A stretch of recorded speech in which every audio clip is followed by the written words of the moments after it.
Hello everyone, कैसे हैं आप सभी लोग। बच्चे, आपके स्क्रीन पर एक क्वेश्चन दिख रहा है। क्वेश्चन जो है एक बार आप लोग रीड कर लीजिए केयरफुली। और बहुत ही स्टैंडर्ड क्वेश्चन है ये। क्वेश्चन जो है आपको जितने भी आप कोचिंग मटेरियल्स देखेंगे सब में आपको ऑलमोस्ट मिलेगा ये क्वेश्चन। क्वेश्चन क्या कहता है, एक बार मैं भी आपके साथ पढ़ देता हूँ। कहता है कि 4 रॉड हैं जिनका लेंथ एल दे रखा है, हैज़ बीन, ये हिंज होना चाहिए बेटा, है ना।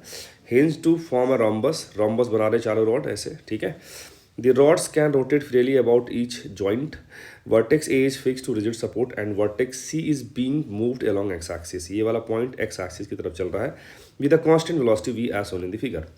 Find the rate at which vertex B is approaching to x-axis. ये B वाला point x-axis की तरफ किस रेट से अप्रोच कर रहा है ये फाइंड आउट करना है। At the instant the rhombus is in the shape of square. इससे हमें हेल्प मिल जाएगी अभी कि जिस मोमेंट पे रोम्बस क्या है, स्क्वायर शेप एक्वायर किया हुआ है और पॉइंट सी जो है एक्स एक्सिस के अलोंग कांस्टेंट वेलोसिटी चल रहा है, उस मोमेंट पर बी का वेलोसिटी बताइए along this negative Y direction.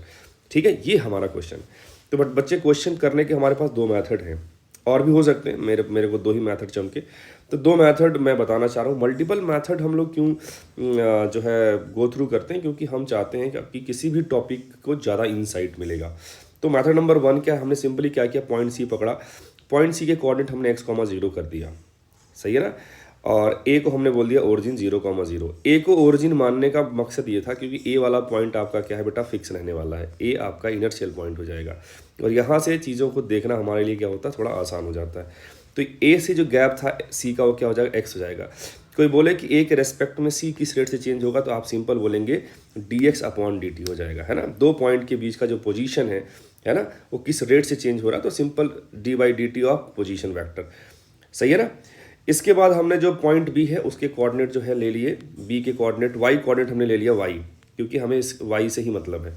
तो वो दोनों बातें हमने यहाँ पे लिख दी। फिर हमने कहा कि इस डायग्राम में अगर आप देखें ध्यान से, तो ये हमारे पास है वाई और ये पूरा एक्स था ए से लेके सी तक।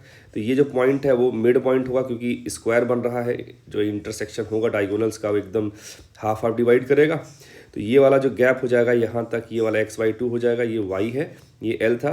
तो हमने पाइथागोरस लगाया, वही सेम ट्राइंगल इधर बनेगा, है ना, l y और x/2। तो हमने यहाँ से पाइथागोरस लगाया, x²/4 आया हमारे पास। आप सिंपल देख सकते हैं पाइथागोरस वाली चीज़, ये लाइन आप देखिए बहुत सिंपल है। इसके बाद हमने क्या किया, इस इक्वेशन को हमने डिफरेंशिएट कर दिया। यहाँ पे डिफरेंशिएट किया with respect to time.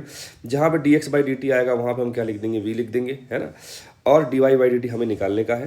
Simple हमने यहाँ पे ये वाला स्टेप लिखा, उसके बाद ये वाले स्टेप पे आ गए। अब हमारे को ये दिख रहा था कि इस ट्राइंगल में ये वाला गैप अगर y था, ये वाला गैप y है, ये वाला गैप x/2 है, ये थीटा था, थीटा 45 था क्योंकि स्क्वायर शेप दे रखा है इस मोमेंट पे। तो tan 45 1 हो गया, तो यहाँ से x/2 y हमारे को 1 आ जाएगा। इस एक्सप्रेशन में जो हमने सॉल्व किया था, आप यहाँ से dy/dt निकालेंगे तो आपको एक सिंपल एक्सप्रेशन आ जाएगा, -x/4y। यहाँ पे x/2y की जगह पे आप 1 रख देंगे और यहाँ पे आएगा -v/2। ये हमारा पहले मेथड से आंसर आ गया कि -v/2 का मतलब है कि b वाला पॉइंट y डायरेक्शन में नीचे की तरफ जा रहा है। नीचे की तरफ इसलिए जा रहा है क्योंकि वो y को क्या कर रहा है, डिक्रीज कर रहा है, इसलिए वो उनका रेट ऑफ चेंज नेगेटिव आया है। आई होप ये मेथड नंबर 1 क्लियर सभी को होगा, ठीक है ना। बहुत सिंपल तरीके से हमने कर रखा है। अब मेथड नंबर 2 इससे भी आसान है, और मेथड नंबर 2 बहुत लोगों ने देखा भी होगा शायद। तो मेथड नंबर 2 में हम लोग लॉजिक क्या लगाएंगे कि मान लीजिए अगर कोई भी रिजिड रॉड है बेटा, या रिजिड बॉडी है। रिजिड बॉडी खास बात ये होती है कि उसके किसी भी 2 पॉइंट के बीच का गैप चेंज नहीं होता है, कुछ भी कर लो आप, ठीक है।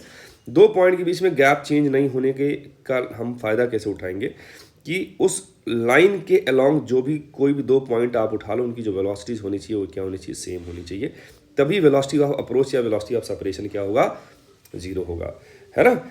ये मेथड का हम फायदा उठाएंगे। तो हमने वो वाली बात यहाँ पे लिख दिया सिंपली कि किसी भी रॉड के 2 पॉइंट का वेलोसिटी अलोंग द रॉड क्या होना चाहिए, सेम होना चाहिए। आई होप ये बात सबको क्लियर है। अब हमने क्या किया, एक रॉड उठाया AB, है ना। AB रॉड हमने सेलेक्ट करा, ये वाला जो रॉड यहाँ पे था AB रॉड, ये AB है, ये BC, इन्हीं 2 रॉड से काम बन जाएगा, ठीक है।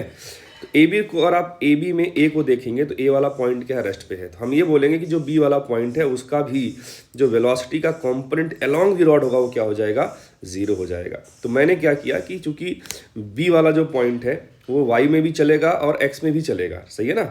तो हमने क्या क्या एज्यूम करा है कि v का x कंपोनेंट भी उठा लिया और y कंपोनेंट एज्यूम कर लिया कि इस मोमेंट पे बी वाला पॉइंट एक्स में वी एक्स वेलोसिटी से मूव कर रहा है और वाई डायरेक्शन में वी वाई से चल रहा है। तो मैं बी के कॉम्पोनेंट उठा लिया, पॉइंट बी के कॉम्पोनेंट अलोंग द रॉड ले लिया। ये एंगल 45, ये भी 45 होगा, तो v x cos 45, v y का वी वाई कॉस 45, दोनों इक्वेट करोगे क्योंकि हमें नेट जीरो करना है, तो हमारे पास आएगा वी वाई बराबर वी एक्स। अब हम BC रॉड की तरफ आएंगे। BC रॉड में जो है C वाले पॉइंट का वेलोसिटी गिवन है, अगर आप ध्यान से देखें यहाँ पे आप चलेंगे, इस डायग्राम में आपको दे रखा है C वाले पॉइंट का वेलोसिटी, है ना। तो C वाले पॉइंट का वेलोसिटी आपको दे रखा है, V दे रखा है। तो हमने कहा कि again along the BC rod point B और पॉइंट C के वेलोसिटीज हम क्या करेंगे, इक्वेट करेंगे।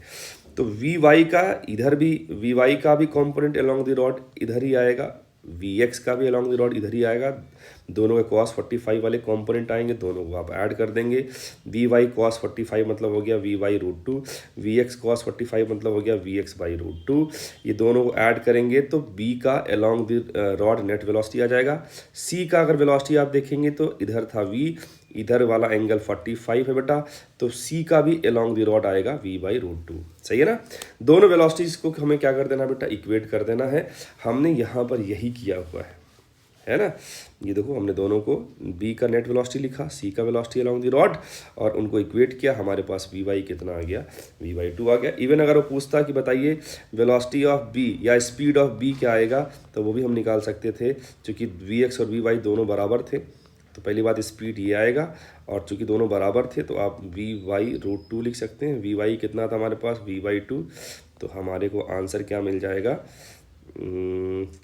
हमारा ये टू था बेटा, है ना, टू। तो ये कट करोगे तो हमारे पास आंसर आएगा वी बाई रूट टू। सही बात है ना। तो ये सिंपल सा क्वेश्चन था। आई होप आपको दोनों मेथड्स क्लियर होंगे। मिलते हैं नेक्स्ट वीडियो में। Bye bye, see you.